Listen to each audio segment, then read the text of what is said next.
Good evening, ladies and gentlemen, and welcome to What's Happening Dracut. It's Wednesday, July 14th, 2021, and we are here and raring to go. We got a great show in store for you tonight. Thanks for joining us here at our overly ostentatious studios here at Dracut Access Television on Mill Street in Dracut. I'm your host, John Zimini, and I'm glad to be here. We hope to keep this conversation moving and lively and very informative to all of you here. Tonight we have our regular co-hosts. Here with us tonight is Phil Thibault. He's in the house, folks, and he's got breaking news, and he's going to have that segment in a little while. Say hello to the folks, Phil. Hello, folks. And then we have the Cub reporter, our ace in the hole, our ace reporter who goes out and does all the dirty work. Absolutely, John. You bought me many dinners in return, so you know what? It's worth it. Richard Silvio. And our regular co-host, Gordy Scott, is not going to be here this evening. He's a little bit under the weather, so his replacement is Dr. Moody. Can we get a little look at Dr. Moody? Say hi. Hi, Doctor. Say hi, Dr. Moody. Hello, ladies and gentlemen. There you go. So Dr. Moody is his replacement, but we have a great guest, a guy who's very well known around the area. He has a show that's broadcast on local access television as well as on his Facebook page, and that's John McDonough. He is a very affable gentleman from Lowell who owns McDonough Funeral Home and is the producer of City Life. Hi, Johnny. John, how are you? I'm Phil, great. Richard? I'm great. Fine, thank you. I know I'm a little up tonight. I'm a little up. I think it's that tropical weather out there. Could be. You know? But we're here to help you get through all that political mess that's out there. Did you have any magic candy before we started? Did you have those edibles? They have a new store in Dracut. Maybe you had a coupon? No, but I know some people that have been there. Is Dr. Moody handing out the prescriptions? Oh, boy. There's no prescriptions anymore for that stuff. Oh, that's right. That's right. But we're here we're going to try to keep you informed as taxpayers, as rent payers, as businessmen, as just local people who are interested in what's going on around Dracut and the world. And you can join us on Facebook. We're live on Facebook. If you're not watching on DATV, grab us on Facebook. We're also live streaming through DracutTelevision.org. And Phil, I've been practicing that in the mirror for the last 3 weeks.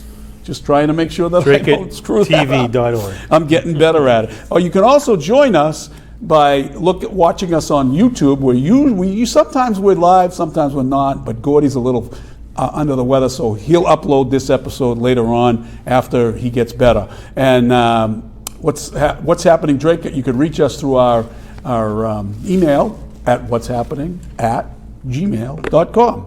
But before we get ready to get into everything, we want to tell you about our very, very important man on the scene these days, and that is Sean Kelly. He's our guy. He's our weather guy for here in Dracut. He's the most accurate weather guy anywhere when it comes to the weather. So we got a report from Sean Kelly. He's going to give you the 7-day forecast, or maybe a little bit more. And here he is. Take it away, Sean. Hey, John. Thanks for having me once again tonight. And here's the forecast for tonight. Scattered chance for a few thunderstorms tonight. It's not going to be that cool either, as temps are going to be near 70 degrees as we're heading to the overnight hours. Winds coming out of the southwest at 5 to 10 miles an hour. And then as we head into Thursday, some sun is likely, 84 degrees for a high temp. It will be muggy out too, as winds are going to be out of the west for 10 to 15 miles an hour. And then as we head into Thursday night, we're going to drop it down back into the 60s once again, so near 70 degrees with the cloudy conditions as we head into Thursday night. Winds come out of the south at 10 to 15 miles an hour. And here's a look at your exclusive 8-day forecast. Thursday, nice day overall, 84 degrees. And then as we head to Friday, there is a slight chance for a shower in the morning hours. We should clear it up for the afternoon, as high temps are going to be near 90.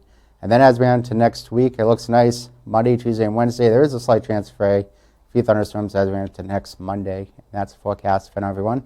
Back to you guys in the studio. 4243.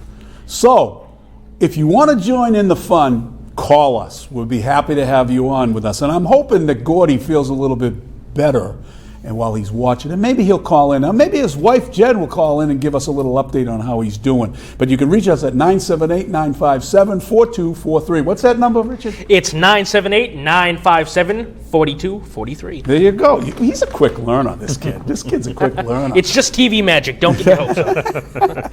So let's get into some of tonight's really hardened issues that we got going on out there. We're going to start tonight again like we started the last week's, because this is a really disturbing stuff that's going on with critical race theory. So we're going to show a video right now that we showed last week. It's about 5 minutes long, but it really is telling about what's going on across the nation.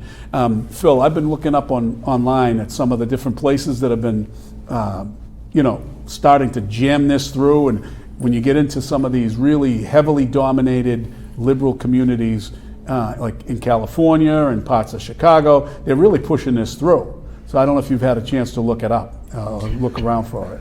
I've done a little research, but from everything that I read on it, it's a problem. It's awful. It's awful. It's awful. So we're going to show that video right now, Nate. So if you'll throw that up, 5 minutes, and we'll see you in about 5 minutes. When we're looking at who to blame for what's happened, we got to look at ourselves. We have sat here with apathy, disinterest, and distraction for years. And that is what has happened right under our very noses. But it did take a pandemic to start to rouse us from our sleep. Executive Director of the Fight for Schools PAC, Ian Pryor, speaking out against critical race theory at a Saturday rally. He's one of the parents leading the fight against CRT in Loudoun County, Virginia, where students have just 2 days left in their school year. Ian joins us now for an update. Good afternoon, Ian. Good afternoon, Mike. So the school year ends Tuesday in Loudoun County. Does the issue heat up or cool off during the summer break? Well, I think it will continue to heat up. And, as I said at the rally yesterday, I may be the captain of Fight for Schools, but a captain is only as good as his battalion. And I've got a battalion that consists of an army of moms that are literally out there all day, every day, getting signatures, hosting events to get signatures. They'll probably be able to watch this later because they are busy right now walking door to door. And I don't see that stopping in the summer. I actually see it heating up. I've been out there a lot in Loudoun County. I've been struck by the passion of a lot of the parents, the army of moms you reference. Do you expect that they will be successful in potentially recalling members of the school board, or how does that play out?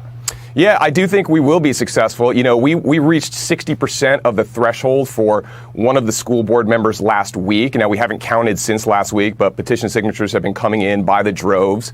And every time there's a school board meeting, a new hero is born, whether it's Chantel Cooper or Lilith Van Etsayen, G. Van Fleet. They are coming out there. They are giving passionate speeches that explain their perspective, and it's really lighting a fire under parents. And it's not just Republicans, it's independents, it's Democrats. One of the things that's so interesting to me is how the tie that binds people, people are distracted with labels, right? You voted for this person, you're a Republican, you're a Democrat, but the tie that binds all of us is our children. And I have talked to so many Democrats. We have Democrats in our leadership structure. And I really think when the history of this whole movement is written, you're going to have a coalition of parents that put their political differences aside to assure educational excellence in America for the future. Loudoun County Public Schools is fighting the injunction allowing suspended teacher Tanner Cross to return to the classroom while the case is further litigated. Cross expressed his religious beliefs about proposed transgender polity, and he was suspended from his teaching job. Are you surprised the school district is fighting his return to school?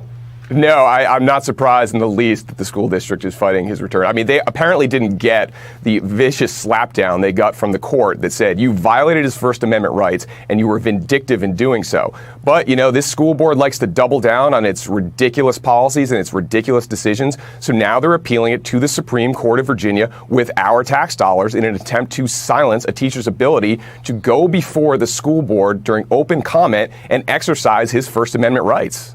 We saw a packed house the other night for a school board meeting in Loudoun County, Virginia. Do you think the school board got the message? Do you think there will be any concrete action to come from it, or do you have to continue the fight? Well, so far it doesn't seem like most of the school board is getting the message. You know, every 2 weeks, more and more parents show up. More and more parents speak their mind. Yet all we hear from the school board is the same, you know, it's a small minority of parents spreading misinformation. Not true. We just got a poll, 50%, and by a margin of 20 points of parents in Loudoun County or residents in Loudoun County support the recall effort. That includes overwhelming numbers from Republicans and independents and a pretty significant amount of Democrats that support it as well. So if they continue to ignore parents, if they continue to ignore or strike First Amendment rights from their plans, I guess, they will find themselves out of a job. We've seen some states banning the teaching of critical race theory. How big is this fight in Loudoun County in terms of the rest of the country? Well, I think Loudoun County is really ground zero for this fight. I mean, we have dozens of savvy parents that know what they're doing, that understand what this means, what this is about. This literally is a spark, and we are lighting a fire across the nation, and parents are rising up everywhere. And I would say to the parents that are doing this, don't look at labels and say, well, this person's a Democrat, so I can't work with them. No, that is absolutely not true. I've worked with dozens of Democrats on this movement. They are all committed to one thing: educational excellence for their children, for their grandchildren, and they want to be sure that these children are raised in a way where they will be compassionate to all human beings, regardless of race, color, religion, sexual orientation. But what we want to have is a seat at the table where parents can have a say on how their children are educated, and I think we're going to get it done. Ian Pryor, fascinating fight. Thanks so much. Thanks, Mike. Hey, folks, we're back. So that is just a little taste of what's going on across the country. And I know it's a repeat of a video we showed a couple of weeks ago, but we wanted to bring it back. Before we get into the discussion, I have a couple of questions to go around to the different panelists here tonight. But I wanted to tell you, if you're going to call in tonight, please call at 978-957-4243. But remember to put your volume down on your device, your TV or whatever, because you will present an echo and you will not hear us in real time. You'll be listening to your television and you'll be behind and we won't be able to have a conversation. I got a better idea. Yes, go right ahead, Johnny. If you call into the show, Yeah, hit pause on your DVR. there you go. Hit pause, then you can enjoy your performance as you call. There you go. I do it when I call C-SPAN. Oh, you do? I put it on pause. When it starts to ring, I put it on pause. And when it's my turn, I can play. And You call C-SPAN? I call C-SPAN. Do you get in? You got to get lucky. Once in a blue moon. It isn't like I get every weekend, but if I'm watching You it, hear it in the background and you just keep... there is no delay. If you say fart, it goes out. If you say what? Fart. Flatulate. Flatulate. Well, I didn't think, I don't know if that word is in the politically correct but dictionary. whatever you say on C-SPAN, Yeah, it goes right out. unbelievable. No delay. That's concerning. Unbelievable. So, anyways, pause your device if you're going to call in. But I wanted to just read something from an article that I saw today in News. I think it was Newsweek, and it's by a TV show host named Liz Wheeler, and she wrote an opinion piece on critical race theory, and the title is "Critical Race Theory is Repackaged Marxism." And I'm just going to pick out some of it. I'm not going to talk about the whole thing. But she said that, in fact, critical race theory isn't a theory at all, nor is it a perspective of teaching history. It is racism and bigotry, and not only that, it's an attempt to retrieve or revive a failed Marxist agenda. What do you think about that, Phil? You have any thoughts on that? Right. Fairly accurate, I would say. Yeah. So critical race theory, John, as you said, is a theory, right? And where did that come from? Do you know? No, I have no idea. I have no idea where it came from. To me, it's a very fuzzy, indescribable phrase that is confusing to the listener, and it's grown to a degree where you can. Whatever you think critical race theory is, that's what it is. Well, it is a theory that was developed for legal purposes and by legal scholars. It's not a teaching device for teaching history of slavery or anything of that nature. It's all evolves around the law, and the one of the fathers of critical race theory is Derek Albert Bell Jr., who was an American professor at Harvard University, and the theory was taught to scholars to know what to look for different racism and things of that in different law cases and lawsuits. So it's not a theory that's based on any factual stuff about racism or slavery, and that's what many people are trying to do today. Is they're trying to hook it all together, and they're repackaging this whole idea of reparations and all of that stuff. But one of the things I heard the other day was there is a thing afloat that parents are putting out there who do not want CRT. They are talking about going into the classroom with cameras, having cameras in the classroom. What do you feel about that, Richard? Being a high school student, you're going to be a senior. Yes. How would you feel about having a camera in your classroom? A camera in the classroom. Now, think about that for a minute. You know what? It's one of those things where, in theory, you shouldn't have a problem with it, Right. but in practice, it's a different thing. I don't know. Didn't you just go through classroom with cameras? I did, yes. But you know what? That's true. But logistically, though, if you are going to have cameras in a classroom for the purposes of administration watching them or whatnot, Right. wouldn't you need to have signed permission slips from each student for being on camera? Well, that's it, you could. My whole point is, if that can be obtained, then yeah, sure, I have nothing Did you against get Did you get signed permission slips for the Zoom being- cameras? for being on Zoom meetings? Nope. You didn't. Not so that I why know would of, that no. change now? You know what? You're right. They write their own rules. I'm not even going to try to. Phil, what's your feeling on that? Well, I would think that a parent or an individual going into the classroom for the purpose of videotaping probably would need permission from not only the school but also the students. I'm that are talking there. about the school doing it on a regular basis. I'm talking about a school district, and I'm not saying I favor it or not. I'm just throwing it out there as a discussion point because, John, you go into the bank, right? You're on camera. But I'm on the bank property. Right. You're on the school property. And that video Yeah. is not shared with anybody. Right. So if we're going to put a camera in the classroom, Right.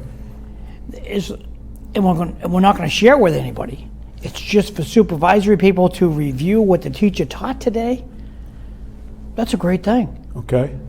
Because the teacher knows the principal's going to be watching this, the superintendent's going to be watching this, maybe a school committee's going to watch this. I better watch my P's and Q's because I'm being recorded. 99% of the teachers out there are extremely professional. They love their job. They love their students. They want their students to excel in America. 1% are bad teachers. I totally agree with you, and that 1% is mostly in any profession. Richard, you have something you want Yes, to add? I think something else that we also need to consider, whether they're right or wrong, is teacher unions. Right. I'm sure that if we try to install cameras in a classroom, we're going to have a bunch of protests, a bunch of sit-outs, and just a bigger mess that we may not need right now, even if cameras are a good idea. Well, it no doubt becomes a negotiation. I consider it to be very similar to body cameras on policemen and that whole debacle. It's more or less. Right. Okay, but you got to think about this for a minute. Okay, so do you know, I'm sure you all know this, that you are videotaped Oh yeah. constantly? Oh yeah. When you drive down the street, when you walk down the street, when you walk through a mall, when you walk through a public space, you are being videotaped. Well, when you come into our lobby, your image is captured on video. Right. It's not stored anywhere. Exactly. I even have a funny feeling that right now we might be being videotaped. I don't know. You are. You think? I think you are. But Phil, as a parent, right? You send your child or children to school for 6 to 8 hours a day. Do you think, as a parent, you should know what's going on in that classroom, and you should know what that teacher is teaching to your Oh, student? absolutely. From my understanding is that you can look at the education plan documentation. You can go through everything. I know, and certainly in private schools, if you want, you can sit in the class. I think it's the same way here. You have to contact the school, of course. Right. I've worked on daycares and they will have cameras set up in all the daycare rooms, the crib rooms and whatnot. Give a password to the parents that if they want to see what their children are doing anytime during the day, they can put in the code and they get the camera that is for the kids in their room. Right. Yeah, Richard. I think that the coronavirus Zoom classes, online, is giving us the breakthrough that we need, because I have been saying for months that the problem we have today is parents, people let alone, aren't involved in their communities anymore. You used to see people form bridge clubs in their neighborhood, join committees in their town if they see something they don't like. But people stopped doing that decades ago. But now that they're getting a taste of what kids are actually experiencing in the classroom, they're going to want to get involved again. And that's people wonderful. also have a taste now of sitting in the background while their students or their kids were home, and they're on a Zoom meeting with a teacher, and they're listening to what the teacher is saying, and some of the stuff the teacher was saying. I mean, there's videos out there of teachers berating someone in a classroom because they were wearing a particular political T-shirt. There's videos out there about it. I mean, and that teacher got fired for that, right? But Johnny, just to give you a little bit more about this critical race theory, I'm going to read this a little bit more from this article from Liz Wheeler, and she hosts the Liz Wheeler Show. And this is out of the Newsweek. Critical race theory is an offshoot of critical theory, the brainchild of the Franklin School, a group of 20th century Marxists associated with the Institute of Social Research. That's a very interesting statement, but I'm sure this woman did her research and found out what it was. What do you think about that, John? It's really got Marxist roots. It's got traction, no matter what is going on here. Critical race theory's got traction, and I'm not a racist person. No. I don't think of people what their religion is, what the color of their skin is, where they were born. And my mother taught me people are like batteries. If you take an Eveready and a Duracell and you put them in a flashlight, you turn the flashlight on, the same light comes out. Yeah. And so people are just like, the energy that's inside you is no different than the energy that's inside me. Mm-hmm. And so the race thing doesn't fly with me. Right. Reparations, when you talk about reparations, I think we should start with the Indians. After all, we stole the country from the Indians. So, well, we didn't do what our ancestors did.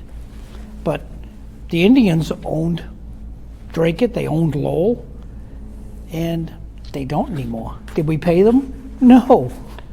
Well, in some theories, it would be said that they didn't even own it because they lived on the land. Thank you for putting that in there, Phil, because I think that's and a myth. That essentially the land belonged to the future generations. I think you're absolutely right, and that's a myth that people have been put out, and the media has put out, that the Democrats particularly say, we stole the land from the Indians. Owns your land? Did we? Do we own your land, or do you own your land? Well, your house. right now. Your house, John. Right now. Who owns the house? Right now, I own the house. As long as he's paying the mortgage, he owns it. As soon as he stops, the bank owns it. Under your theory, John, we own your house. No, because I paid for it. And, no, because there's a piece of paper someplace, or there's ink on a piece of paper someplace. Yeah. What does? Because we're a nation of laws. Because the Indians didn't have a book with something written in it. They didn't own the land. Isn't that more or less what makes us civilized, I suppose, as a society? Being able to make agreements on a piece of paper. The Indians were very civilized, but until you crossed them. Well, if you look at a little bit of study that I did about the war that we had with the Indians, we massacred the people. Yeah. And and we forget, like at Afghanistan, we're pulling out of Afghanistan right now. There's 1 million people over in Afghanistan that will hate America through their last breath, and we're walking away from that. And there'll be retaliation for our entire generation. So one last thing about critical race theory, and then we're going to move on, is union support. There is both national unions have echoed support for teaching critical race theory within the schools. Does anybody have any objection to that? Huh? Go ahead, Richard. You're like no, go ahead. No, I'm just saying it. As John said, it's hot right now, so they jump on the things that are hot. So as soon as it starts to cool down, they'll drop it. Yeah, You know, exactly. I agree with Phil. They're just riding the CRT bus right now. I mean, but the union itself, I mean, we have some teacher union representatives in town who have done some not so nice things, so really I'm not surprised. So my question to you, the people out in Dracut, and parents of children that go to Dracut schools, are you paying attention to what your children are being taught when it regards to critical race theory? Are you aware of what's going on in the classroom? Because if you're not, you better start, because it's already here and people are doing it. Now, it may not be a specific course, but it is being taught in a lot of ways through underment. And we're going to have John talk about underment. Underment is a fantastic word that I invented. And I use it on my show when you have somebody come in that is Mr. or Mrs. Know-It-All. I'll just say, well, that's the underment. And they'll say, exactly. Underment has no meaning. It's a word I made up that has no meaning, and I can push it into critical race theory. You just talked about Yep. it. Really has, it's a fuzzy word, it's a fuzzy statement. Equity is another fuzzy statement that we have right now, that it's inside of a cloud, and we're saying, oh, I know what that is. We don't know what critical race theory is. There's a definition, but the way it's been pushed out right now, it's in the cloud. Correct. And equity, so that's why I love the word underment. You just throw it into whatever interview you're doing, well, that's the underment. And you'll see the kind of character you're talking to when they agree with you. Oh, John, you're so good. Do you like that segue right into the John McDonough part? No, John, tell us about your show and when it's aired. Okay, we do, I've been doing this show for about 12, 13 years. And get up every day, every weekday. We start the show at 6, and we're on in Dracut, Tewksbury, Kingsborough. We're trying to push into Chelmsford. Chelmsford likes to read last week's newspaper. In fact, I joke with the Chelmsfordians who come into the show, say, well, look, let me give you, I've saved last week's newspaper for you. Here you go. That's Chelmsford News. It's last week. And, of course, Lowell, and we're on Facebook. And we're live every day starting at 6. We're all done at 8. And it's a hobby. I'm having a good time. That's great. You know, John, can I just ahead. comment about the underment? When you said that before the show, I'm glad I said no. I didn't know what it meant. I didn't lie. I'm very glad. You were honest with that. So, John, tell us about Lowell's new election realignment, redistricting, or whatever they call it over there in Lowell, because there are people in Dracut that are formerly from Lowell, and there's people that still have relatives there that are interested in Lowell politics. So tell us a little bit about that. Well, it was sold to us, the city council, through the law department. The city of Lowell was being sued to change the way that we vote. And the city council was convinced by the Lowell law department to cave on the issue. So they didn't have any pushback, never went to court. They just said, okay, you win, we lose. So to my recollection, I think we paid them $250,000 in fines. We paid the other side $250,000 just because we caved. Who's the other side? Is it individuals? No, it was a group of A like group. 12 people who signed a petition. Most have moved out of Lowell. One's running for office. So wait a minute, what happened to that money? Went to each individual in the lawsuit? It's kind of like tax money. Nobody knows where it went. Wow, Uh-oh. Nobody can tell me where it went. wow. But So individuals who sued got that money. That's what I'm I- thinking. I'm thinking too. $250,000 divided by 12 people. Wow. That's what I'm thinking, but I don't know where the money went. Right. But what's happening right now in Lowell is Lowell's a bunch of districts. I think there's six I or think, seven districts. Let me see, Johnny, you sent me the information. I'm sorry I didn't print it out for you, No, but that's there's okay. 8 districts Well, for city council. And I one's believe at it's- large. And then, no, and the at large is different. It's a Okay, that's whole- not, okay, good. So there's 8 districts. 8 districts and at large, and it's 4 for the, I think School it's 4 committee. for the school 4. committee, right. So if Richard lives in Pawtuckettville, Right, and Phil lives in Centerville, and you live in Belvedere, and I live in South Lowell, yep. I can't vote for Richard. No. I can't vote for Phil. I can't vote for you. No. It's like a little neighborhood thing. I didn't like it from the get-go because I make fun of the elected officials in Lowell that everyone's going to want a new swing set in their part of town. So as long as, if I'm elected in my section of Lowell, which is District 4, now District 4, my section, starts at the Dracut line. It goes across the river, through downtown, up to the connector. That's District 4. And it's just the way that the whole thing's set up right now. I don't know if Lowell's going to be able to survive as healthy as it was last year, next year. Because I'm only going to care about my neighborhood. Why should I care about Rich's neighborhood or Phil's neighborhood? Oh, we have to work together. I want a new swing set. I don't care what you want. I want a new swing set. Look how Congress works. And if I don't get my new swing set, I'm going to make a motion to fire the city manager. So that's where Lowell's at right now. Not a good spot.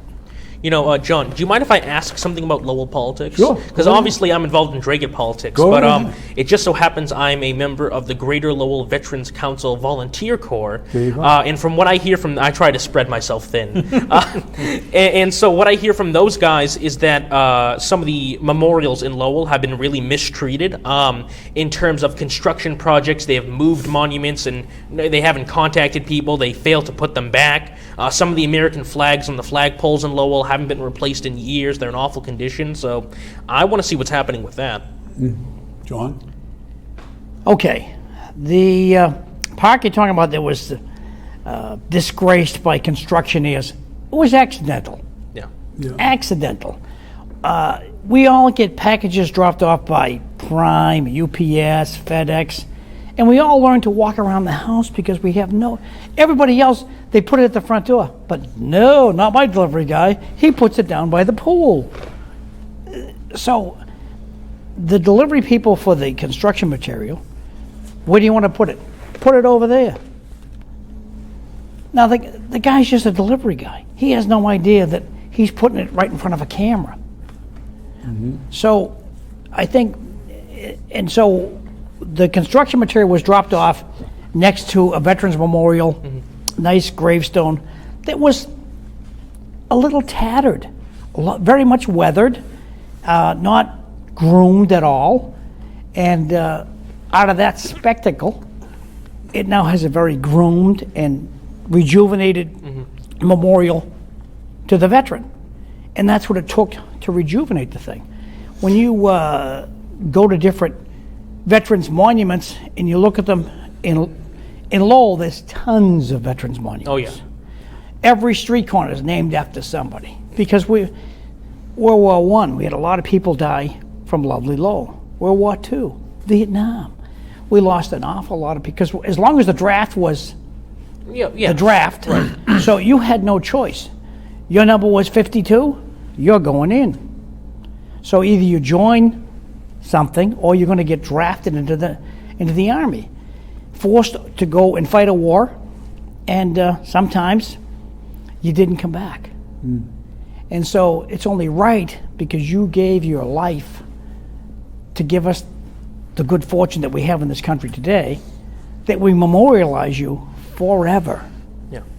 So I hope that answered your question, and some of the monuments are being. I can be long-winded, sorry, but I know we get 90 minutes. So I know. Geez, goodness gracious, John. But we got a whole book full of things to go through. Go ahead. I wanted to go through briefly some of the races real quick. In District 1, you have Rodney Elliott and Dan Rourke. Now that's going to be a real tight race. Am I right? In the end, Lowell's going to lose there. We have two really good guys. Right. Really, and I'm so glad I can't vote for either one.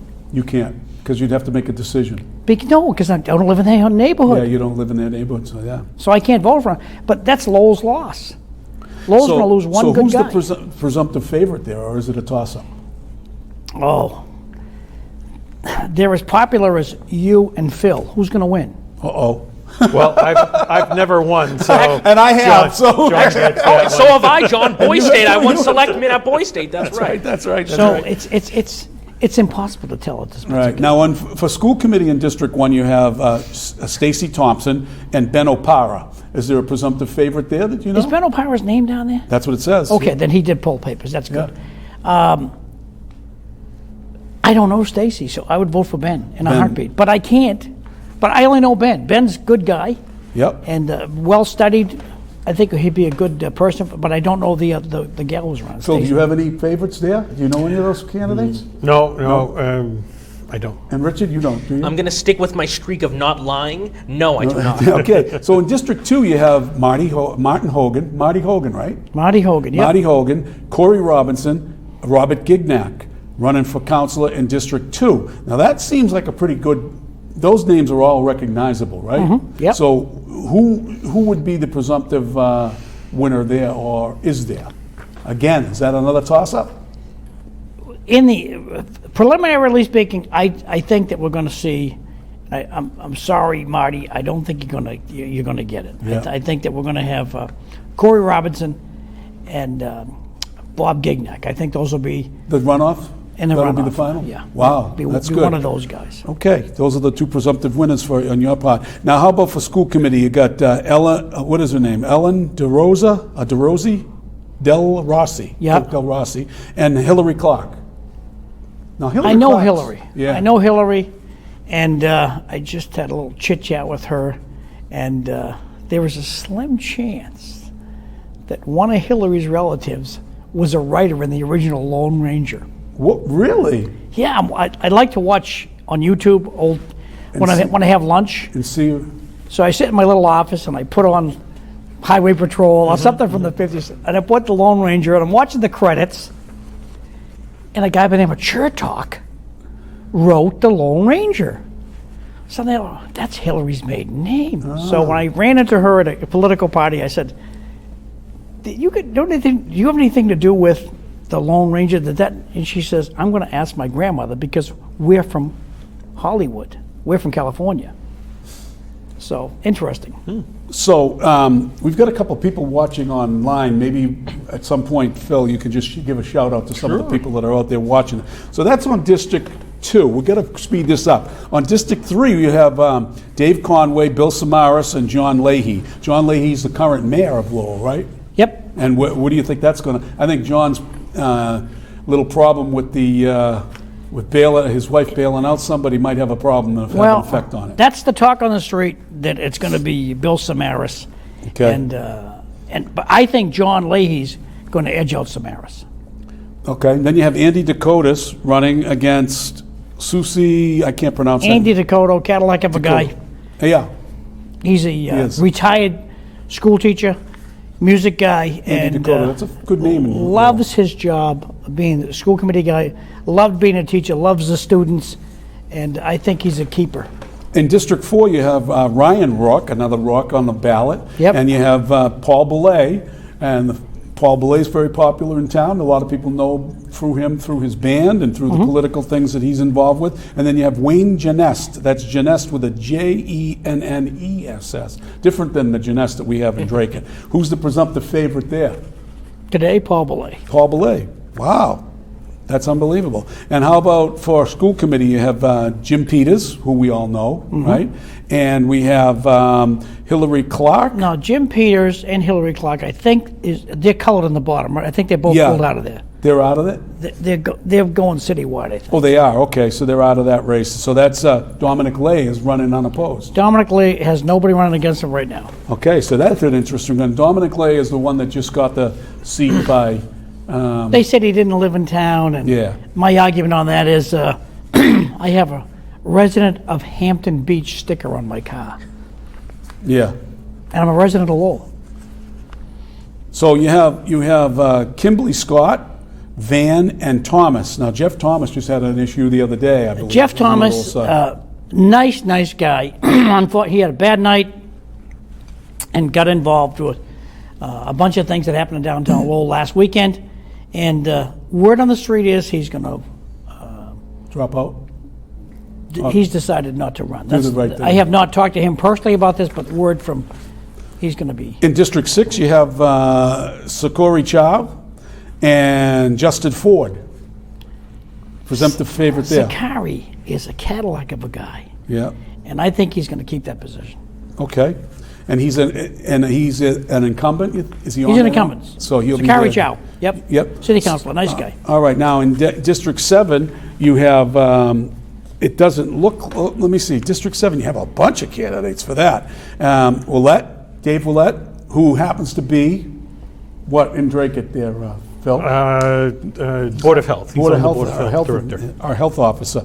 You have Paul Yem, Castandra, Cam McKay. Cam McKay is, in my book, is one of the top guys. The two guys in that race Lowell. is going to be Cam K Yep. and Dave Willett. Dave Those are the Willett two will be guys the who are going two to have a top runoff. guys. Yeah. Okay, and then in District 8, you have Eric Gitcha, who I'm hearing, he's a current, is he a current? No, No. brilliant man, knows a city.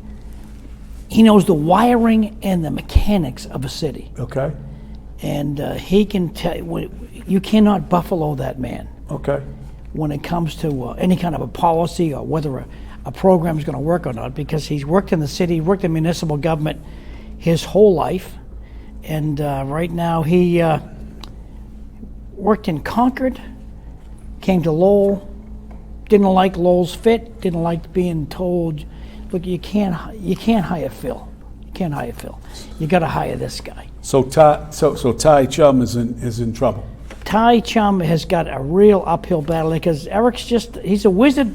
You can't buffalo the guy. Okay. He's good. And then you get the at-large race where you have Deborah Belanger, you have Rita Mercia, who's a peach of a woman, right? And you have Robert Hoey, controversial guy that speaks his piece, speaks his way, speaks what he's. There's no cover on him. It's just you're going to get what you see out of that guy, and I like him because of that. You have Vesna Noon, you have John Drinkwater, who's a popular guy with the unions, John Drinkwater, and then Bobby, I can't remember. Tubielli. Oh, Tubielli. Ooh, he got Downtown it.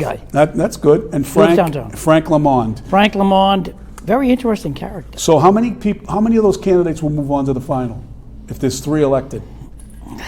There's got to be, if there's 3 going to be elected, there's got to be 6. 6. Is there 6 there? Yeah, there's 6. Okay. So Then they're all going to be in the telling me final. who do you think is going to make the final run, who do you think is going to be out?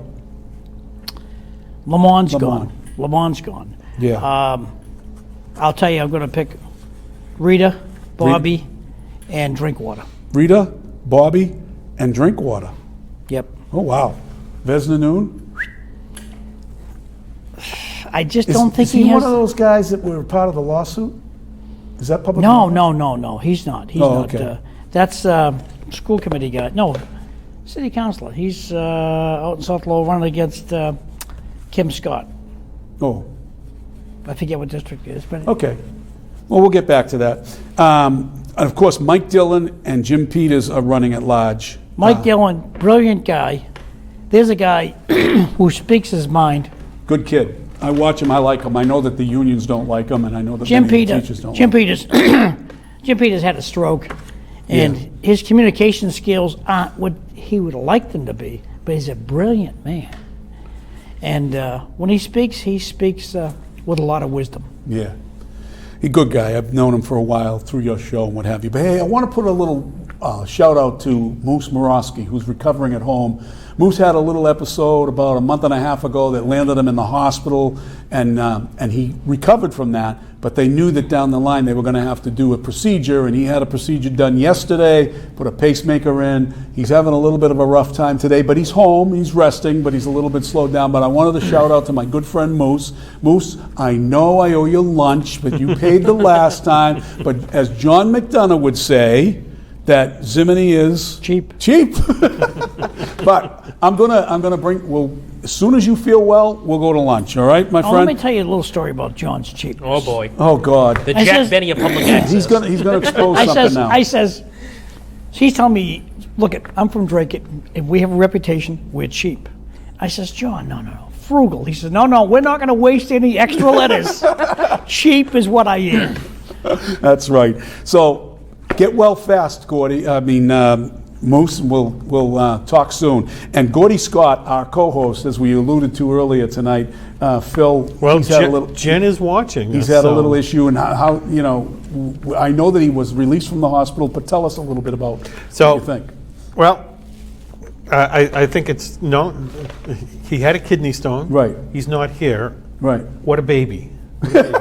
I think everybody knows here What that a wimp. everybody, I think they know that I suffer from the same ailment. So I do feel sorry for him, certainly, but and I hope he gets well. But Because Phil, we got to beat him up. He's not here. I mean, if he Yeah. wants to call in, he can call in. I mean, or Jen can call in. And Yeah, say, absolutely, You know, absolutely. but we know. although that he may be in a drug-induced state at the he moment, so might maybe be. Jen should call. He might be. I don't really want to make any jokes about kidney stones because that's No, not they're very something painful. that I've had. I've been fortunate. have the not stones to make a joke I haven't about had it? the stones.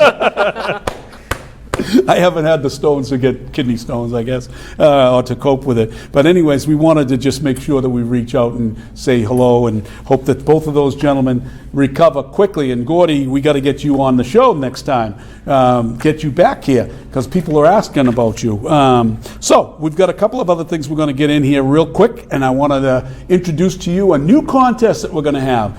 A friend of mine who is not eligible for this contest, and anybody that I've already talked about is not eligible for the contest because some of you know where this particular thing is. But somebody, somewhere, loves me so much that they went ahead and they computer generated a picture of me and they posted it somewhere in Dracut. So we're going to have a contest, and here's the video take on how you can join.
So you have to have a little fun with some of this stuff, don't you think, Phil? Oh, absolutely. You know, it just, you know, my friend who sent it to me, absolutely, he sent it to me in a group, and the group was like roaring about it, and so wasn't I. It's a funny picture, and hey, let's have a little fun. It's good. I mean, but I don't think you should be defacing public property, or public stuff. So, but that's okay.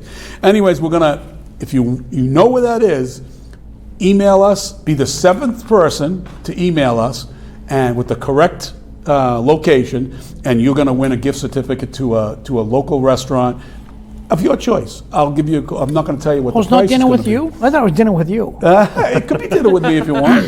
It could be dinner with Well, me. you're the one giving the prize out, so So, but John McDonough came up with that idea. That was a good idea, John. I think it's fantastic. I think you gave the public property a facelift. Well, we're going to move right along now, folks. We're going to talk a little bit about Dracut politics and Dracut, the Board of Selectmen. Phil Thibault has a special announcement tonight regarding the breaking news. Breaking news. So, at the last Board of Selectmen meeting, which would have been June 23rd, Right.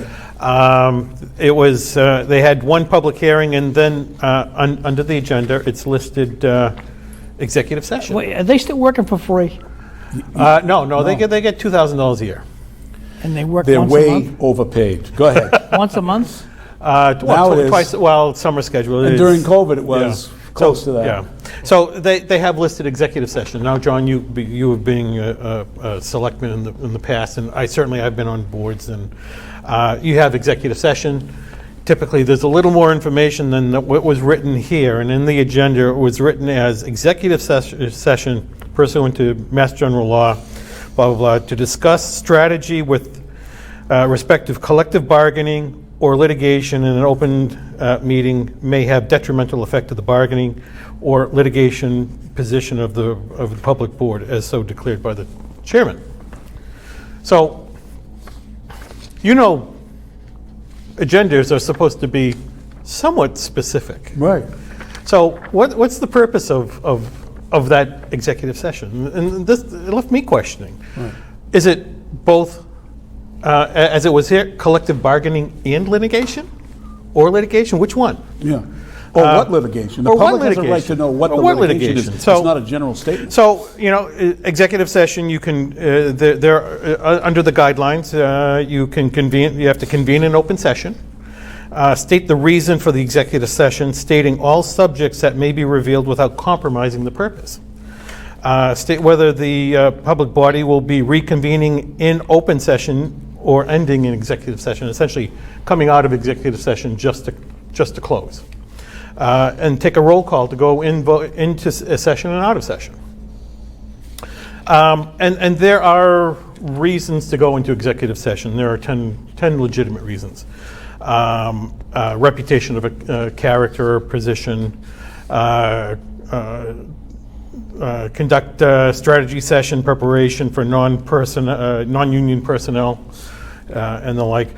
So under item number 3, which they kind of state, and to be honest, I think they just use it as a quotation rather than editing it. They went into executive session. Now, When I was on the board, we used to have to say what we were going in for. We're going in negotiations for DPW or the police, or we're going in to talk about a lawsuit between X versus so-and-so, or so-and-so what. And you're not revealing anything that isn't within the public sphere. Once everybody knows you got to negotiate with the DPW. Everybody knows you got to with the fire and the police. So, but you need to specifically say you can't go into those meetings and have an open book. So who filed a complaint? well, it is public information. Yeah. I filed the complaint. And that takes a lot of stones. Well, and I've got them. And he's got them. And you've gotten them because your stones have been crushed Yes, for many, yes. many days of many people. So, and I was very concerned that it was just this blanket reason.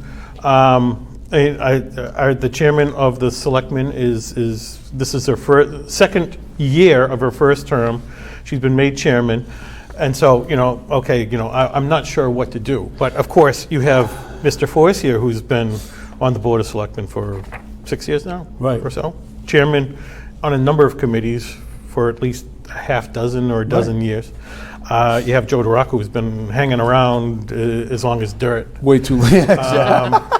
A little older. And so you would think from the team that essentially put her in the position of chairmanship, that they would also give her support, saying, hey, this doesn't cut the mustard. You really need to be stating what the subject matter is.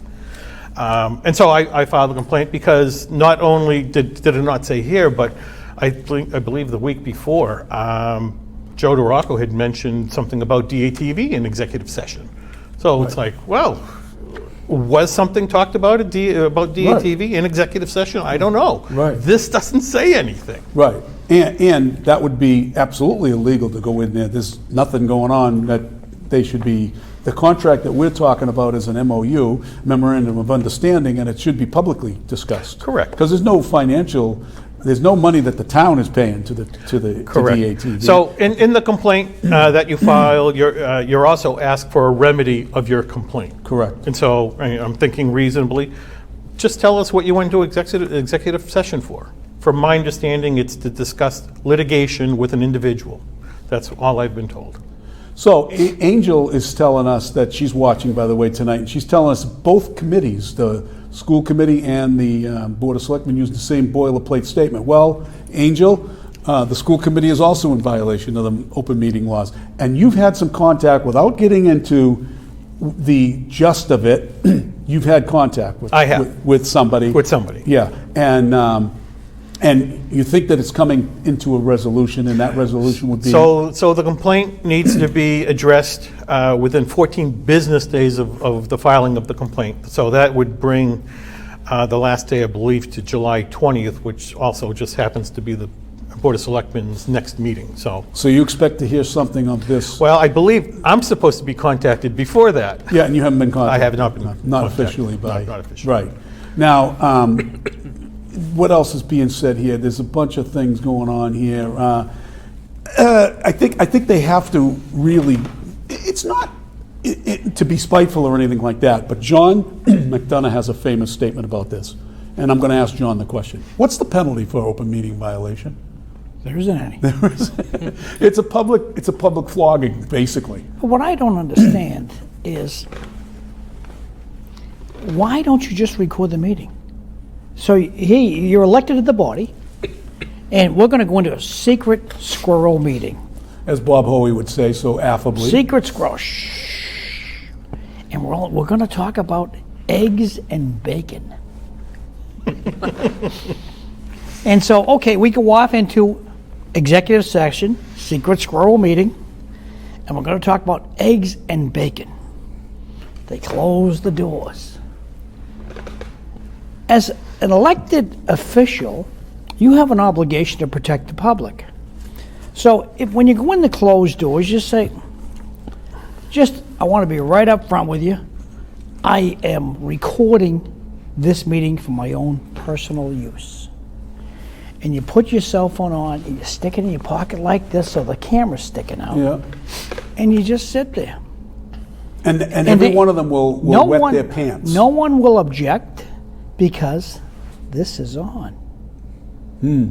I've told you it's an executive session. I'm recording the meeting. I've told you I'm recording the meeting for my own personal use. Now that's going to keep everybody on the rails. We're only going to talk about eggs and bacon. We're not going to talk about forks, pepper, salt. No, sorry, we can't talk about salt. Exactly. Eggs and bacon, that's all we're going to talk about. That's it. But we can't talk about, we can't, because we didn't tell the public we were going to talk about salt. So Phil, the next meeting's going to be pretty interesting to watch. So the remediation that I asked for was to essentially tell us what executive session and was publicly for. admit that it was wrong. I mean, it was wrong. Hopefully. Well, I won't ask them to wear sackcloth and flog themselves. Well, why don't, it's 2021, why don't we digitally record these meetings? Because they don't want you. They don't want because it's a secret squirrel meeting and they don't want it recorded. So they go off the rails. They used to audio record Dracut's when I was on the board. They did and now roll all of a too. sudden they don't even do that. The cassettes would just go. We lost the cassette. Right. Exactly. We lost the cassette. Exactly. So we can spend a whole hour on this particular subject, but we'll spend more time on it We'll be following it. Yep. Yeah, we'll be following it closely. So what do you think, Richard, of the new paint job on the school administration John, building? you asked me this specifically because every time we're riding around and I look at it, I say, that is the most hideous building I've seen in my life.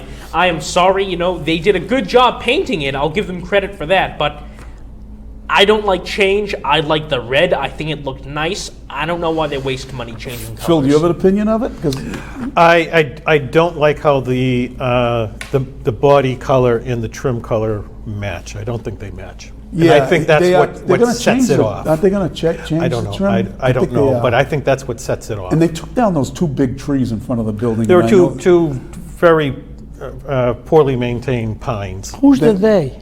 the school committee, department. The school department. So the So grounds is this- grounds and buildings. So this was the administration did this, Yes. or the school committee did this? Building and school administration. I The guess. administration did it. Yeah.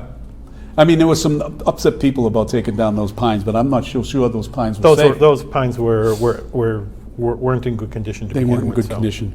So, what's going on, folks, with the Dracut High School football coach's position? I understand they posted it. I've spoken to a couple of people about this, and I can't get to the bottom line on it, and I'm trying to figure that out. You're laughing. What do you got? Angel in the comments wrote, they should sell it, meaning the school building, Yep. and buy the house in front of the high school. There you go. Maybe that's not such a bad idea. You've said that a couple times, Richard. By the way, Tommy Bowmill chimed in earlier in the show. He wanted to know if John McDonough brought the espresso pizza. We talked about that. know, we talked about that. Tommy, What you can do is come on over to Owen Ollie's in about 15 minutes. 15 minutes. No, about 20 45 minutes, right? No, 28 according to the clock. Okay, in about, come on over to Owen and Ollie's. I'll buy your beer. There you go. Uh-oh. I've never seen an Irishman that would refuse that offer. Right? Right? Oh, did I just say something disparaging about an Irishman? Well, a Polish guy's going to be over there doing it too, but I think Bull Mill's We're now Polish being too. called Western Europeans. Yeah, Western Europeans, exactly. So Angel's been chiming in on a couple things, and Richard Silvio, your father, I'm sure is. You did it, but your father sent me a private message on Facebook. Oh boy, I'm sure he did. Going on, and you're right, Angel. They should sell it, and it should be part of. It should be part of the tax base that we can go on to soon. And let's go on to the next subject. The football coach we were talking about. The interesting thing about the football coach being posted is, the guy had 4 games, basically, right? And some people may not like what he did or how he did it, and it was COVID, and they're blaming COVID and what have you. And I know that we have a gentleman out there that right now is probably jumping through the roof, and I'm doing that on purpose to spike him a little bit to get him going. Well, you better give the phone number again. 978-957-4243 if you want to call in and push back. You know who you are. But I hope you're feeling better. Anyways, moving right along. Eric Jackson is out of here. Are you surprised, Richard? You know what? To be honest with you, yes, I am, and I am surprised because he is the union representative, or the high school representative, rather, for the teachers union.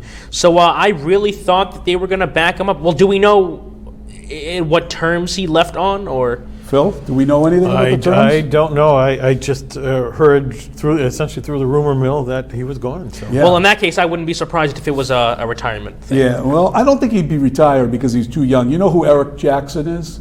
He's the school teacher that handed out the sex survey, John. One that you probably, as a student, would have loved it when you were in school. Back when I was in high school, oh yeah. Something salacious in school. That's just I great. had a wonderful time. Did they have a one-room school back in those days? No, I went to Low High. Oh, you went to I Low graduated with 1,000 people. Wow. 1,000 that's kids amazing. in my class. Amazing. Phil, I have a question for you, the question of the day. Is the Westford sun setting? Oh, I hope so. Oh, did I say that? Excuse me. You know who the Westford sun we're talking about? We're talking in rhymes and riddles right now. Do you know who the Westford sun is, John? You're talking about what used to be the Lowell Sun. Yep. And the rumor on the street is that they've closed up their Lowell office. That's the rumor. And they've moved their office to Westford. In Westford. And people who work there tell me, no, we don't go in anymore. We work from home. So is that why I don't know what the real story is. Is that why they're leaving the Dutton Street offices then? Because you don't need an office anymore? Right. I mean, that's... Well, there's a lot of real estate around. There That's is. the Cross Point's having their problems. Any office real estate that you have in this town, you're going to have a problem filling it up because people can work from home. Well, Phil, you just... Well, I mean, I'll just... There's a lot of rebranding going around. Dunkin' Donuts is no longer known as Dunkin' Donuts because they don't really serve donuts. They don't want you to be going... So the there just Lowell Sun is now going by the name The Sun. So let's just put 2 and 2 together and Exactly. say So they're out of here. Do you think they'll cover Dracut politics? They hardly cover it now unless they're talking about how DATV and the president who landed a contract is doing something nefarious. Lowell's jealous. Lowell, all the public access outlets are jealous because you guys get all the publicity out here. And the Yeah, other but we little only get outlets, the they get no publicity that's publicity. fed to them because they don't do any investigative reporting whatsoever. And if like my good friend from the City Life says, that if they don't hear from you, they're going to make it up anyways. And even if they hear from you, right, John, they're going to make it up. That's what I heard you say. You know, but most That's what I thought you said. John McDonough, the editor of that newspaper, not John McDonough, but Chris Scott. Chris Scott is the editor of that newspaper, and he tells his writers where the spin is going to be and where to bring it back at. And I'm sure that it's a rewrite, several rewrites, and it never comes out right. Do you want your boss to shine? You want your boss to smile? Oh yeah. Then you know how to perform. For $20 an article, I'm sure that's really going to mean bread and butter on the table. The Lowell Sun, I won't say who it was, but I spoke to one of their reporters in early July, and I said, how about that big Westford move? Or, how is your job going to look after that? They didn't even know that the Lowell Sun was moving to Westford, their own company. They didn't even know. Well, how about the guys that were fired recently? I believe they didn't know until they didn't know it was going, and then they got fired. They got let go. I mean, It's Dan ridiculous. Phelps is a great writer. I heard about that. Yeah. They had some very good writers, a lot of institutional knowledge that was on their staff. Yeah. Is it true that there was a picture of some sort of a reunion or something of Yeah, writers? I saw it on Facebook. Yeah. Yeah, you saw it on Facebook. They were at looked to be at the Longhorn. Okay. Oh yeah, right. And who was not in that picture? Chris Scott. There you go. He knew right away. Well, I saw the picture. It's those guys, unsung heroes. Nice job. Oh, absolutely. That's right. So, folks, we're going to move right along because we're getting down to the wire here. We have 2 Dracut Chronicles tonight. Do we have 2 Dracut Chronicles or one? I believe if you are replaying one of them, then we have 2. Well, we're gonna skip the replay one, and we're gonna go with the Beaverbrook Gardens, Yes. community gardens. So take it away, Nate. Throw that one up now, and we'll give you a little report on what's happening at Beaverbrook Farm.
You did a great job. That's our Cub reporter doing his little piece for that. Well, that was my first time using Canva to create a video, so my skills will improve as we move along. And did you have help with that? John, wow, you know what, John? With all due respect, they say you're a ham, and you know what? Yes, John, you sat with me that afternoon and we worked together, but no, seriously. You took me away from my grandchildren. I did, so you deserve credit, that's right. You actually saved me, Richard, because there's only so long. I love them dearly, but there's only so long. Like you, Johnny, the wives can take the grandchildren forever and not lose them, right? But we need to move on a little bit. But look, we're going to move on to the next subject. We want to thank on behalf of the people of Dracut, DPW, Ed Patnod did a great job down there with staking that all out. We want to thank Louise Tremblay, who has taken the lead. She's a part of the committee down at the Beaverbrook Farm, as well as the taxpayers and the CPC members. You guys did a right thing by developing that property, and we want to thank Dracut Hardware that donated some equipment down there. And the fire department and did some stuff too, along with the water tanks and what have you. And yes, they're a good job down there. So we're going to get an update from Phil on our latest project here at Dracut TV, right? We're going to have our kitchen. We had the camera, the overhead camera installed. Yeah. I believe it was today or yesterday. Yep. We have a lot of the equipment for the cooking set in place. Everything seems to be working. And here's some pictures over here. So we have an induction range, an induction cooktop. So you can touch that. You can touch it. It heats. It works through magnetics. It heats up the cooking vessel rather than transferring heat directly. So the surface will get warm, but you can touch it. So we felt it was much safer. So we have the overhead camera. We have, like I said, mixers and pots and pans and everything that go with it. I actually, over this past weekend at my mother's house, where my nephew was also was talking with a friend who was a chef at local restaurants, and I heard him talking about how he's trying to develop a catering truck and whatnot, and so I asked him, hey, have you ever thought about cooking on local cable access? And we started talking, and hopefully after he comes in, we're going to visit the set tomorrow, and hopefully that we get a chef on board and we may be able to have a full show out of this. Wow. So it's looking good. Good, and I know of a person. I hope I'm not talking out of school, but I know that we have a member of our board that wants to do a quick cooking show on how to make Play-Doh. So that's going to be an interesting little thing, something different. Yeah, and that's certainly, Joanna Harris. and certainly I hope I'm not talking out of school, Joanna, but I know she watches the show. Yeah. and that it's a good thing. It's a great thing to do, and we're happy that board members get involved with shows down here. Yeah, and you know, we were talking that I certainly like to cook. I did cook for a short while at some institutions, and so I'm planning on doing some cooking segments myself For our show. right here on What's Happening Dracut. The segment will be called What's Cooking Dracut. There you go. See, and Jim Flynn says hello to you. Jimmy Flynn. You know, so we Good want to guy. make sure you get it back, right? So now let's move right along to the next subject, which we're going to talk quickly about some state issues, all right?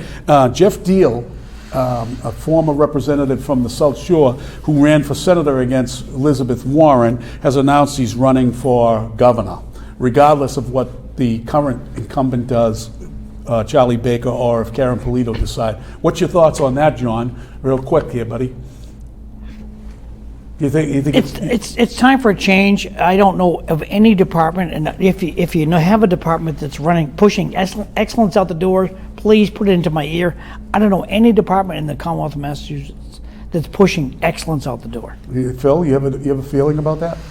Well, as you know, the primaries are always relegated to essentially the fanatics of the party. So who knows how that goes? There are some rumors out there that Baker may not run, Polito might run, and then there's another rumor that Polito is thinking about running for Congress out in her area, which is an interesting concept. I haven't run that down enough yet. I'm going to I do have some contacts out in Worcester, and I'll get to that at some point. But the political chaos that's going on within the party, right, is just beyond belief, right? Absolutely. So now you had the dust up with the LGBTQ plus community that we talked about in our last meeting here when we were here. We had a special guest on, and he talked about how Lions wouldn't castigate the representative from out in the western part of the state that's a loyalist to Lions. Of course, it's 50-50. They don't want to do it, and they seem to be in trouble. And the latest incident involves Turtle Boy Sports. Have you heard of Turtle Boy Sports, Phil?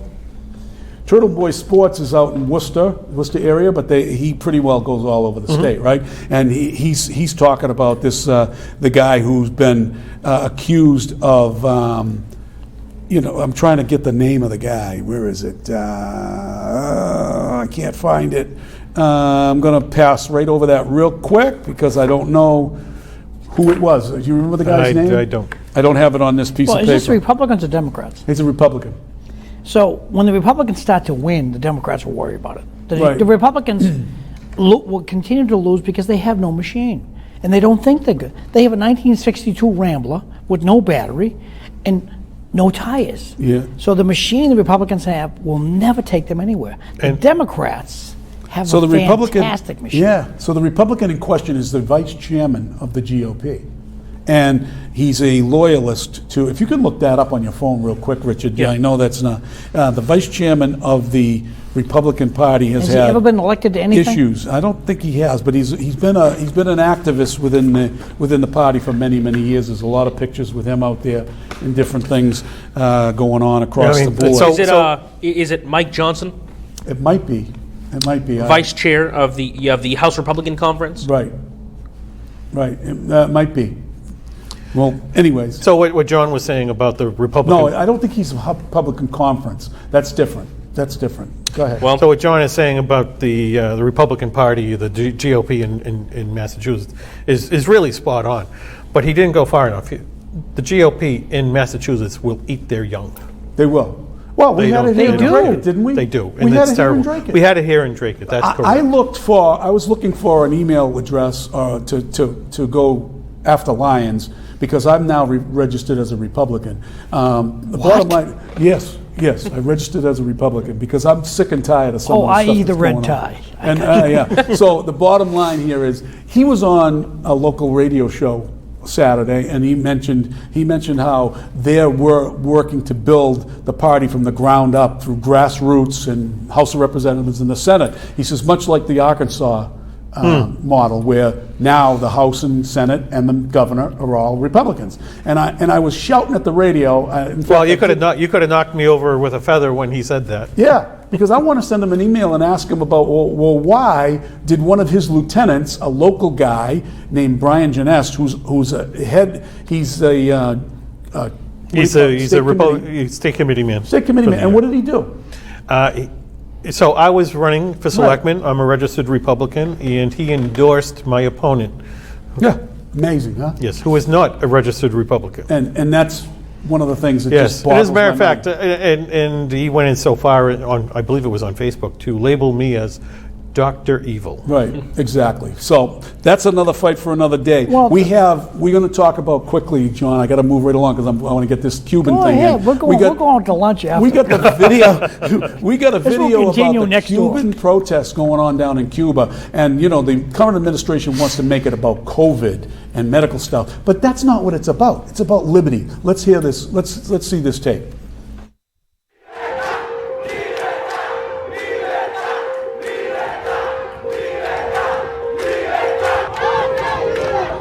Thousands taking to the street of Havana and at least 14 other cities in protest over the weekend, demanding an end to the 62-year dictatorship and protesting the lack of food and COVID vaccines. They were the biggest protests in decades in a country with tight police control and surveillance on dissidents. Demonstrators attempted to broadcast the protests live with their cell phones, but Cuba's authorities cut internet service on multiple occasions. Yesterday, NBC News reported that streets of Havana were quiet overnight, and there was a heavy military and police presence. There were also pro-government groups in the streets in sections of the city where protesters clashed with the police earlier yesterday.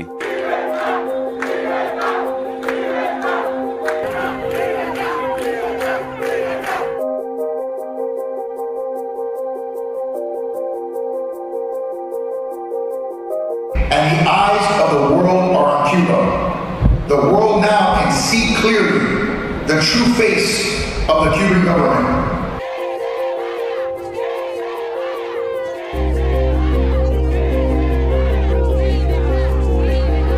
I have been in contact with the U.S. Department of State, and they are monitoring the peaceful protests in Cuba. We are asking Miamians to peacefully protest and to avoid any incidents of violence, and are urging them to understand that there may be provocateurs from the Castro regime who may be looking to create confrontations.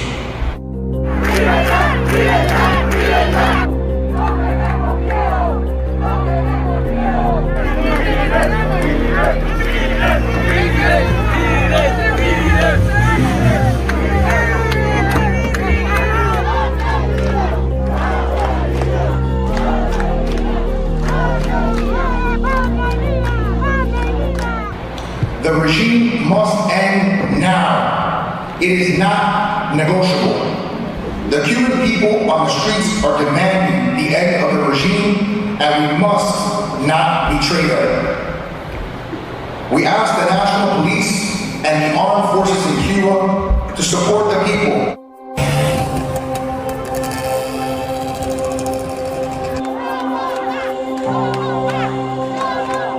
Story from Cuba. Yeah, so that's my little video about the Cuban protests, and we are all here on What's Happening Dracut, very heartfelt about what's going on in Cuba, what has been going on in Cuba for many, many, many moons. And to have Barack Obama try to normalize relationship with a communist country and a communist regime was one of the things that really curled my skin. How did that sit with you, Phil? Well, honestly, I think I was somewhat in favor of what he was trying to accomplish. I mean, I've always thought that if you're trying to take down the Cuban government, the best way is to get the Cuban people essentially addicted to democracy and the American way. And so open up trade again. Well, that could be true, but you know what? They are still starving those people down. Oh, they are. Right? And Richard, you had some feelings about it, some thoughts too. Yes, so it's no secret that I hate communism. I think any true red-blooded American would. I have been in contact with Hong Kong protesters back last year when that was going on. I hate it, I really do. And I was saying during the clip that if there are any Cubans living here in Dracut and you want to have some sort of a rally in support of the Cuban people and overthrowing the government, I would happily stand right next to you, film it, and hold a sign. As would all of us. As would all of us here. John, you have any feelings on that? Cuba is a beautiful country. Right. The people are just as loving as the Dracuteers. They have a terrible government. Yeah, they and do. what's killing the Cuban government is the internet. All the kids have these, and they can watch the news, American news, over their phone. 90 miles away. The Chinese are stopping. The Chinese kids can't watch American news anymore. And I understand that the Cuba government the other day did the same thing down in Cuba to stop the internet from being used, and that's becoming a big issue again. And some of these videos are coming out because people are smuggling them out in different varying ways, you know? I do agree, Kevin Tully agrees with you, by the way, to normalize the relationship with, I don't mind normalizing the relationship with the people of Cuba and making sure that the people of Cuba get the help they need, but not as long as there's a communist government in there. We need to do something to get rid of that. Right, so you need the people of Cuba to get rid of the government that's and I think this is finally happening. Essentially there are imposed on people them. in Cuba that absolutely love Castro. Yeah. And I know we don't have a lot of time, but we had a little bus tour. One of the wise guys I was traveling with, she says, ask them where the missile silos are. I said, okay. Excuse me, miss, can you bring us, would the bus be going by the missile silos? And she says, oh, sir, you have a different history than we have. Castro told the Russian government, take your missiles back to Russia. That's true. That's what she was taught and she believes. Of course. Yep. Well, that's a good segue into the next video I have. Okay. Right? And the next video we have is our Vice President, Kamala Harris, talking about voter ID. So, Nate, if you could throw that up right now, and we'll talk about that when we come back after about a 51 seconds. So, is rural Democrats that are saying that now? And why are they saying that? You know why, Richard? Because it protects both parties. Well, no, they're saying it because the polling says that 78% of Americans believe that we should have voter ID. Did you know that? I did not know. Oh, that. we need an ID to do so much these days. What's right? I mean, you open up a bank account or a checking account, you need a photo ID. Right. If you need to go to the Republican convention or the Democrat convention, you need a photo ID to get in. You need an ID to get into the Justice Department.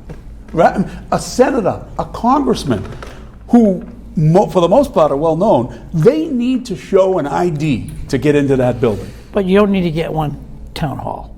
Right. You don't need to get one in city hall. So the ID thing's a good idea. It's never going to get implemented in our lifetime. No, I hope you're wrong, John. I really do hope you're wrong. But you could be right. You could be right. So let's talk a little bit more about some other issues that are going on with the federal government. Door-to-door vaccinations. What do you think about that? I mean, does anybody have an opinion on door-to-door vaccinations? Is what think that's what Biden is saying, or is he just saying we're going to knock on your door and try to force you to get a vaccination? Go ahead. Well, John, in terms of door-to-door vaccinations, could you pick up the hand on the dummy real quick? Oh, sure. Hello, could we please see your papers? It is really, but no, all jokes aside though, it's ridiculous. You know, if you knock on my door and you ask me if you have the vaccine, if I have the vaccine, you know what my answer is going to be? The door right in your face. It's ridiculous, really. Right. They have no right to do that. Just a little pushback on this, okay? Yes. Massachusetts, a wonderful state, we outfitted a train. No one had the guts, the stones, to ask the governor, what did it cost to outfit that train? Right. The COVID clinics that just closed, what did it cost to outfit those? What did each shot? How much did Lowell General Hospital get paid to give me my? I'm told they get paid $3,000 for my shot. Wow. Wow. Wow. That's why they take your insurance They information, don't. right? Why don't they ask the money? Well, What's it costing? They get paid by the government for the vaccine itself. Right. And then they'll charge the insurance company to give you the shot. To give you the shot. And the federal government, under the last bill that was passed, is going to pay the hospital for every shot they give. So you're not really charging the insurance companies. So the J&J vaccination has now come out. There's some studies coming out that it might be a booster, a shot that can give you Barr syndrome, Guillain-Barre syndrome, which is an attack on the nerve system. But that hasn't been really confirmed to any degree, but it's something to keep an eye on. And if you're going to get a vaccination shot now and you haven't already done it, I would be careful. Which one did you get, John? Pfizer. Pfizer. I got Pfizer. Pfizer. And you No shot for me. No shot for you. No shot for me. Not yet. No. Not ever. Until Could I see your papers, please? get your shot. Get your shot. The government is not going to let you fly. Well, we didn't. I guess you're right. That's where it's going. They're not going to let you fly. They're not going to let you renew That's your right. driver's license. They're not going to allow you in the registry of motor vehicles. That's where this is all going. I feel bad for the little kiddos that are in grammar school. We're down. We're out of time, Johnny. We're going to cut you off. So, who wants to say goodbye to the folks out there? How about you, Richard? Well, ladies and gentlemen, when it's Wednesday, every other Wednesday, and it's 6:30, it's What's Happening Dracut. You got it, folks. See you next week. Thank you. See you in 2 weeks. Thank you, guys. Thank you, John, for being here.